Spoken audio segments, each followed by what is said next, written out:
So yeah, we were talking about this, and we got the man himself, Mauisnake. You've got this tweet that you put out there, where you tagged Henry, and you said that the idea of publicly listing contract details will be sorely missed. Many fans didn't know how good they almost had it when the orgs bought in. I really like it. I like where you're going with this one because of the armchair idea. But then you start catching some flack about blaming the community and all that. I mean, what is it? What's the takeaway from all this, man? So it's not a binary. It's definitely, I think people are seeing it as such, where they're thinking that I'm chastising the community or something like that. Like, no, the ultimate goal of this is that every org publishes their salaries, if everybody's aware of all the salaries, and then we can all comment on this as if it's the norm. But because C9 right now are making a huge bold play, Henry in particular making this bold play of revealing it, I almost feel like you need to give them a little bit more benefit. And that's probably not fair to the fans, because the whole point is that the end goal is so that everybody can clown people for being paid too much, or maybe say, oh, this guy should be paid more, or something like that. But as of right now, I think that you kind of need to give them just a little bit of rope here, give them a little bit of slack, just because he's making he's putting a target on their back for this. But like the salaries, at least to the best of my knowledge, other than ESA tags, which is actually ridiculous, a lot of those are pretty normal for the scene. Those aren't extravagant salaries or anything like that. So yeah. So if people knew that, I think then people would probably been like, oh, they're playing, a little worse than some of these other teams, but they're playing better than XYZ teams that are also getting paid a lot of money. So basically, it almost just feels like if I were a fan, I would just have to like be hypercritical of ESA, and then the rest of the players, I'd just be like, oh, they're doing their job, for that salary. I think they're doing fine. Well, I mean, he did get the price tag meme name pretty quick, didn't he? Yes. Yeah. I mean, I get where you're at, where it's like maybe we need to cut them a little bit of slack, because they're putting themselves out there. They're being pioneers right now. They're being pioneers right now, exactly. So maybe we need to cut them a little bit of slack in this. And see. I mean, the meme is though that do you think like my concern with this, and I've done videos on it already. I feel like I've talked Cloud9 to death, and then obviously, well, they did die, so well, I guess there's that. But was this by creating this hype and by putting this target on their back, was that a factor in the team struggling to perform? Do you think? Because I'm with the lack of experience on some of these players, I'm wondering if Henry didn't shoot himself in the foot by creating this hype storm that's just adding another element into an already stressful situation, right, where you have to come up with results, and now you just made it perhaps even a little bit harder to do so. It did. It definitely did. I mean, just I know some. Okay, I'm close with some of the people on this team, so I know that for some people on this team, the added pressure, the added stress made it more difficult for them to just go into each game, from one game to the next, shake off a loss and be like, it's all right, guys, we can move forward or anything like that, because they are just bombarded by just memes and salaries and like Clown9. Like, it's that target for that Henry G was supposed to be, I guess the martyr for some of these things, but it ended up kind of everybody got caught in the crossfires. And for some of these players and some of the, staff or anything like that, you didn't necessarily expect to sign up for that. You just think you're probably going to another team, right? You never had to deal with the stresses of the press. Yeah, that it was certainly a crash course in that. All eyes on this, all eyes not only in the scene, but in a lot of the industry, all of a sudden are just shifting to Cloud9, going, wait a second, hold on. They're announcing player contract durations, they're announcing player contract values, they're announcing buyouts, they're giving away all this information. We just had DeShlang on, the owner of SK Gaming. He was giving us some insight on that side of things with Gomez as well, right? Where it's just like they were like, well, we wouldn't do it that way. Right. Yeah, I just saw that. And it's an interesting it's definitely like an interesting play on multiple levels. And so, going into it, you had to be thinking, okay, this has got to have some kind of impact on the player's mindset. And I'm glad that you're confirming that, because it's hard to imagine it wouldn't, right? If all of a sudden it's like now everybody knows how much you're getting paid and you're getting called out on that every day. I mean, it couldn't have been fun for Esatag in particular. I'm just thinking, right? Because he's obviously the meme reference. Yeah, I think just look at maybe our line of work too. I mean, if people knew, you know, yours or my day rate or things Uh like huh. that, they'd be like, why is this dude not better or funnier or smarter or things like that? Like Sure. it just creates added pressure. And I feel like in the future, if salaries for any position, maybe depending on like where society goes, it could be acceptable to do that, to put everybody in, the line of fire for any fans of anything, no matter what kind of work you're doing. But for the time being, I'm okay with my salary being private to the general public, for work Mm-hmm. I do. So I can't. I mean, I can only imagine that if people knew what the rate I had for any event is, that they'd be like, oh, why doesn't he know what happened on this exact round? Like, I'm not gonna say a number, Two but months ago, it's yeah, like, whatever. yeah, whatever. I It's see just where you're like, going with okay, it. like I would rather that added pressure just not be there personally. Mm-hmm. It's that is definitely an interesting thing. I mean, that would just accelerate the what would you say, the self isolation from social media even further, right? Oh yeah, I think I'll a go lot of full Charles Barkley and just not have any presence. just not have any presence at all. Just be like, yeah, I'm just doing the show, Just do my and job. that's it. Yep, just doing my Yeah, job. I'm out, I guys. know some guys like that. Mr. X from Overwatch League, dude. That guy was just never on social media. Just didn't care about it. Like, never activated it. Never did anything with it. And he was still just happily casting. And I'm like, okay, maybe he's onto something. I don't know. This guy. He probably is. Well, Cloud9 are out of the picture now, though. So that's a bit of a painful turn of events. Yeah, that is also I like I centered my tweet around just the fact that I think it would be a cool step in a new direction for esports to just have all contract salaries to be, revealed. Yeah, But yeah, at the end of the day, like you're saying right there, just to ground it all, it's just like we just lost a team in yeah, the, relative tier one space, and a team that had which potential always too. sucks. which Yeah, which really yeah. pisses me off because it felt like we were finally getting into that narrative where it's like, okay, guys, we get it. They try to make a splash, it didn't work out. Sometimes you take a risk, doesn't pay off.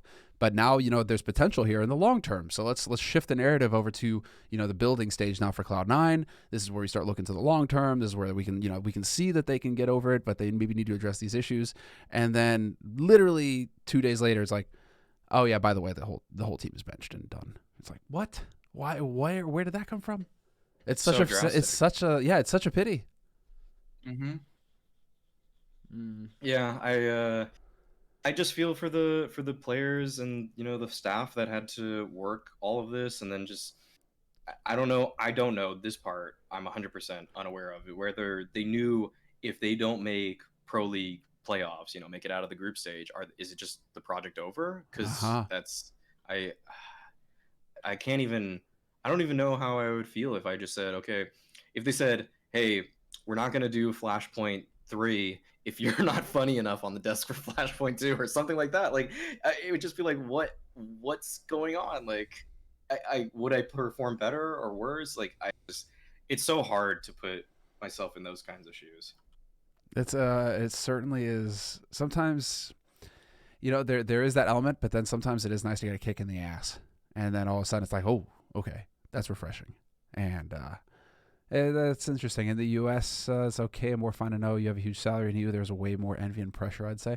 Well, I think that's a cultural thing, though, right? What we're dealing Mm-hmm. with here is a very much a cultural thing, where in the EU, I mean, it's the whole idea of socialism. The nail that stands out is going to get hammered down, whereas in the States, it's all about standing out. So there's definitely some cultural aspects to that, I think, I guess in the to EU. to go on a tangent here slightly with this kind of economic outlook for it, I guess, like, would you say that it's more in lines with a socialist point of view or a capitalist point of view to reveal salaries like this and for all of it to just be Capitalist point of view, I'd open? say, because then Okay. it's putting more information out there. Socialist point of view. Okay, so this is interesting, right? When Jerax won TI and won Hmm. millions, right? Not to link me this article or link this article. And it was a Finnish article in a Finnish newspaper, and they say, "Wow, look at this player! He just won millions of dollars competing in a video game." And the first couple comments are, "Well, I hope he pays his taxes." Yeah, It's just like, Jesus. okay, well, and to be fair, that is when you live in Scandinavia and you get you and you well, and I'm just lumping Finland into Scandinavia, but they have a very similar tax system there. But the game is rigged for you not to make money, and you pay everywhere. Whereas They're in the trying to level States, everybody out. they try and level everything out. But the thing is that everybody kind of benefits from it, and in Scandinavia and Sweden in particular, it's very much like everybody pays, poor, rich, doesn't matter, you pay. But because of that, then everybody feels like they're on the same team, right? They're tight because of that, because everybody's a part of it, and you're all pulling in the same direction. So pros, cons, all sorts of, that's a long discussion, right? But it's definitely, I think, a cultural thing, because in the States, it's like, hey, I'm out here to get mine, and I'm here, I got a bigger number than you. Pff, yeah, you're damn right. And you know what? I'm gonna double that next year, right? That's the whole attitude, right? Just Yeah. getting out there and getting after your own, right?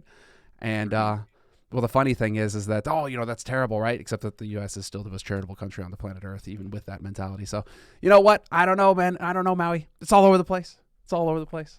Well, once you get over that, I want to say what 500K a month kind of thing, though, you kind of escape. You break free from your chains of normal taxation, and then you're actually just in that realm of getting every break possible, so everything you're doing is getting subsidized at that point, Elon. So you know what I'm talking about. Oh, dude, Elon, no. Dude, the key is to just work for the government. Get those government Yeah. contracts, and you're all good, baby. Doesn't matter. Look at Tommy on Twitter. You can't even follow Tommy anymore, because all he does is go on about how Tesla's going to fail and fall, and you just got short Tesla stock. It's like, no. But he is not playing by the same rules. No, of He course he now not. has the government backing him, and so once the government's involved, that's it. You can't lose anymore. The game is rigged in your favor. Exactly. You're the house at that point. Oh You're yeah, playing with big house money. Big Yeah. Daddy Elon. He's just going to carry us all the way to Mars, man. He's got it. It's going to make Yeah. it Too bad. happen. Yeah. To bring it back. Yeah, please 'Cause save us here, man. yeah. Just bring it back. I think the whole.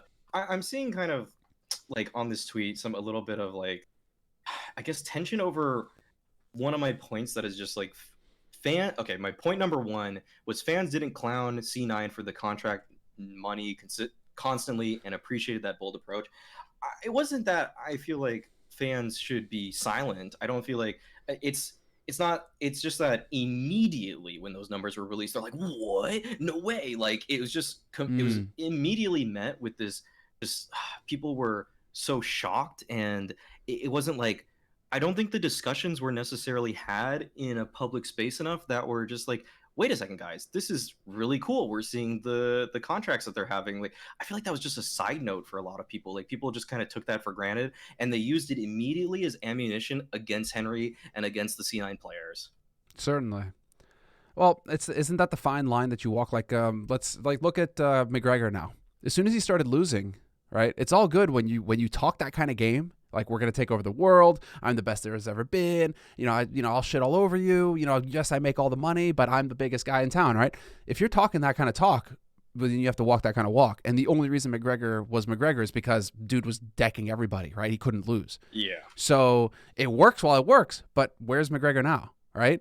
All of a sudden you start losing a couple times, and that kind of walk, I mean, it immediately flips. As soon as he starts losing, the whole attitude shifts, like, oh, well, he's just a big mouth. Oh, he just talks a lot. All of a sudden it's just, all of that hype that created that hype at the beginning, everything that you were doing before that created the hype is getting turned against you. Like, he's just a big mouth. He just talks a lot of shit. He can't back it up. It instantly shifts. And unfortunately, Cloud9 didn't even have that period at the beginning where they were winning. It's not like Oh Complexity. yeah. It's not like Complexity where the Juggernaut showed up and started kicking ass immediately. You're just like, what the fuck is this? They just beat Astralis at the biggest.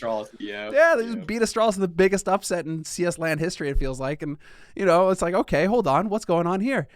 Cloud9 didn't even get that. They didn't even, they showed up, and it was just like, oh, right off the bat, you saw that, oh, this is going to be a bit of a struggle, boys, isn't it?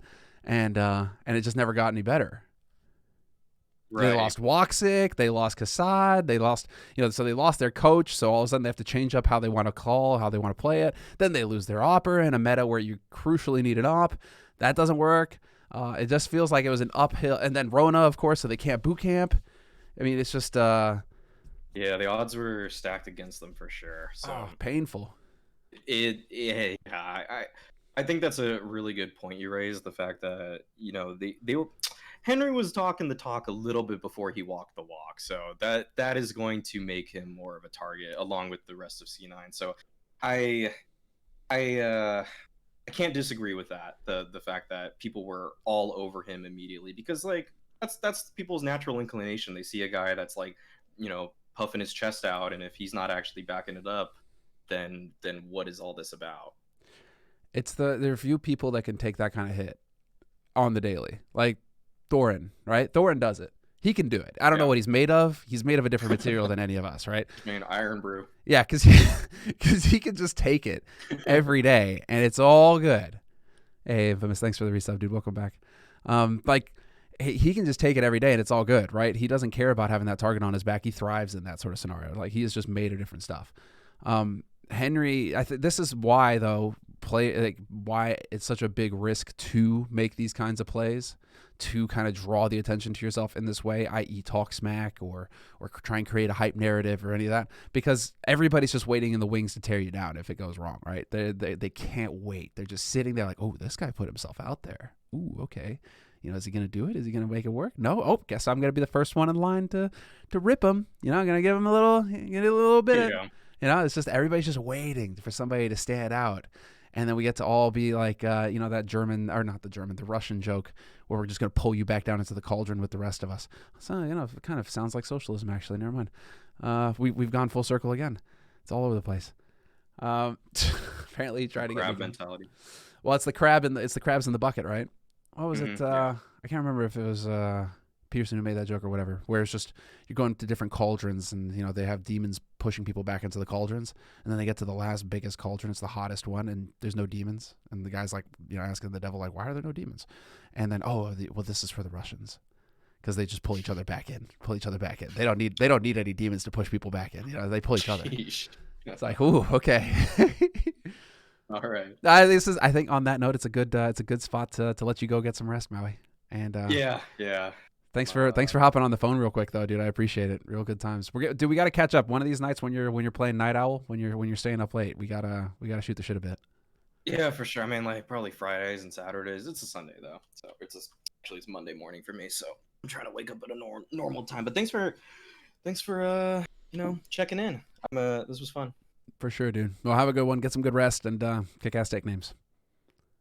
Absolutely. You too. Peace. Later, dude.